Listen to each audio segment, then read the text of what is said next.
Back in Nollywood, actress Lillian Afegbaye joins other cast and crew of Biodun Stevens' directed Hotel Labamba for a Lagos premiere. The movie has been hailed by critics for being one of the few well-scripted titles to execute properly the whodunit theme.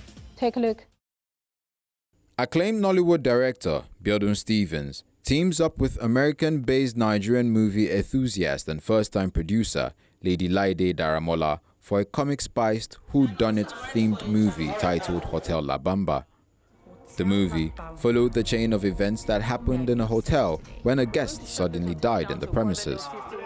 For the producer, the movie is the product of over 2 decades of working towards filmmaking.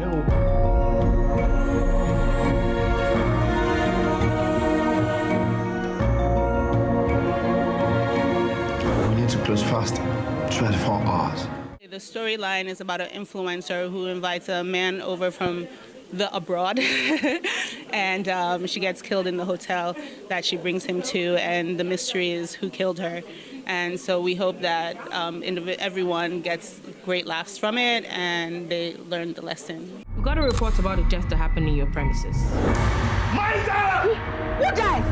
The movie is woven around the larger-than-life character, Ella, played by Lillian Afegbaye, and features an array of the current top-of-the-list Nollywood raves, including Lateef Adedimeji, Bimbo Ademoye, Bolaji Ogunmola, Chris Ehua, Femi Adebayo, and many others.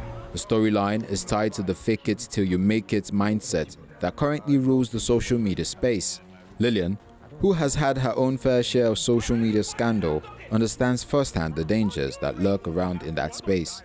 I mean, a lot of people right now, social media has pressured or keeps pressuring a lot of people to do things, to live above their means, you know. And I think, I mean, as much as social media can also be a blessing, it can also be a curse because it depends on how you use it in terms of business or whatnot.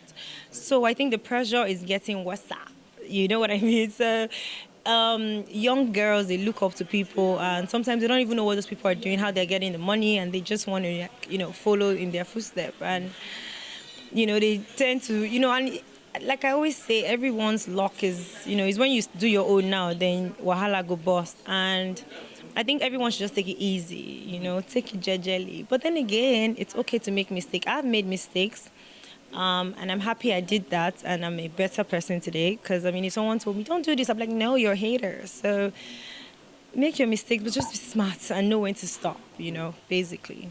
Oh, my character is he's a typical example of not what you see is not exactly what you get. He is a supposed businessman who finds himself in a situation that he did not exactly plan out for, and he now has to navigate. Ends up in a bit of trouble. And the idea that first impression lasts forever is quite very simple-minded, in my opinion. You cannot judge me by the first situation you meet me at. I might have been in a particular situation that's outside of the norm, and I might react differently. So never assume to know a person until you truly know a person.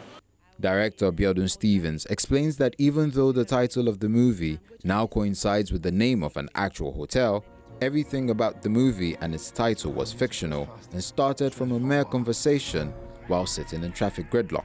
I was driving with my DP, who is seated right here, and we're just gisting about Yahoo Boys and Slay Queens. And then he told me this fascinating story, something that happened. And I was like, wow, this is interesting. You know, let's take it up a few notches, and created Hotel Labamba. And Hotel Labamba, I had no idea there was a Hotel Labamba before. I just thought, okay, there was a song called You Want to Bam Bam, You Want to Drum with the Big Boys. And it sort of was what we're talking about in the film.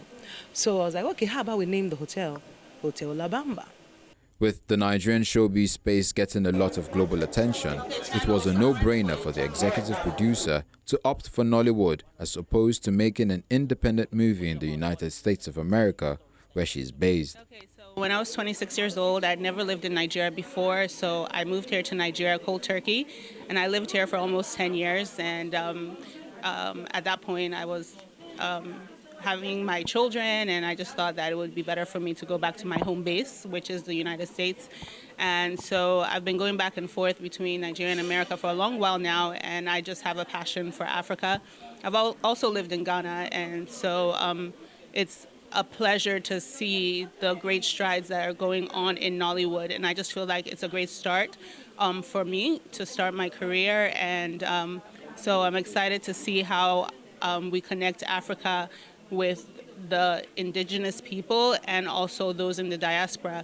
And our goal is to make sure that everyone gets to connect with the stories that we're telling.